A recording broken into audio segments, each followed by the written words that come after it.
Obiskali smo festival mladih, ki poteka vsako leto na Osnovni šoli Gorje in na Osnovni šoli Bled. Poglejmo, katere zanimive načine preživljanja prostega časa nam bodo predstavili letos.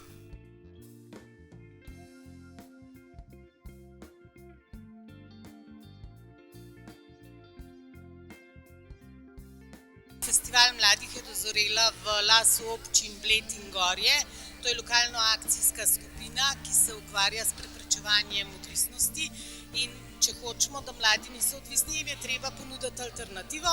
Mi gostujemo kot Osnovna šola Bled s palačinkami, Osnovna šola Gorje pa na našem blejskem festivalu gostovala s sadnimi nabodali.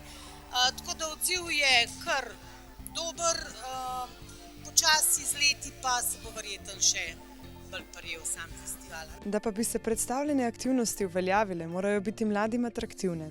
Organizatorje smo zato vprašali, kaj naj bi po njihovem mnenju mlade pritegnilo. Jaz mislim, da današnji mladi imajo radi tako vzdušje, kot da danes v naši avli. Muzika in da se dogaja.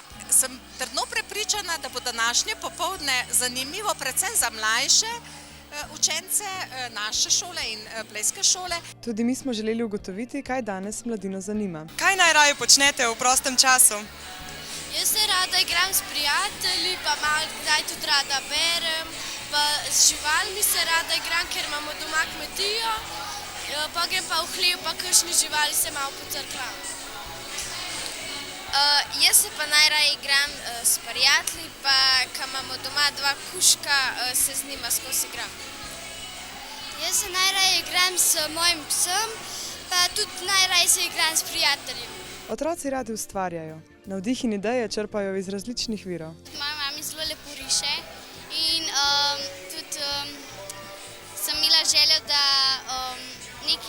enemu naredim ful lepega in da mu izpolnim eno željo in to zastonj. Obiskovalce festivala je najbolj pritegnilo ustvarjanje mozaikov. Več o delavnici in mozaiku samem nam je povedala predstavnica Medgeneracijskega centra Bled. Zelo zanimivo se nam zdi, da so mozaiki tako ogreli ljudi.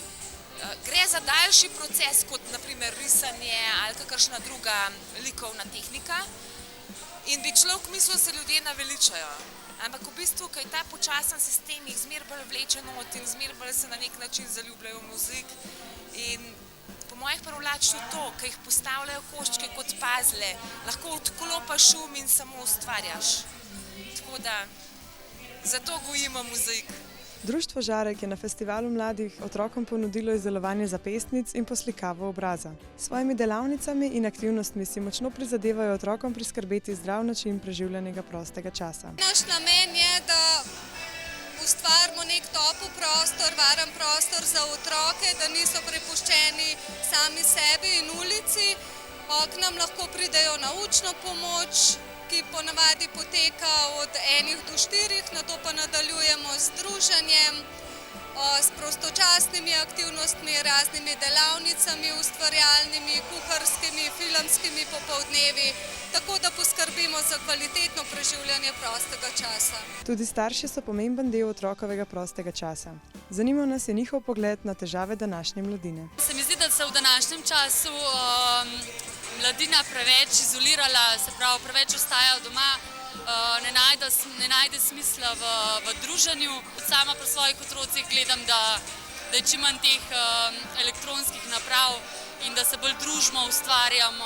Festival mladih z interaktivnimi delavnicami pomaga otrokom odkriti zanimive prostočasne dejavnosti. Obiskovalci festivala so si lahko izmenjali mnenja ali se naučili česa novega, predvsem pa so preživeli svoj prosti čas na zdrav in zabaven način.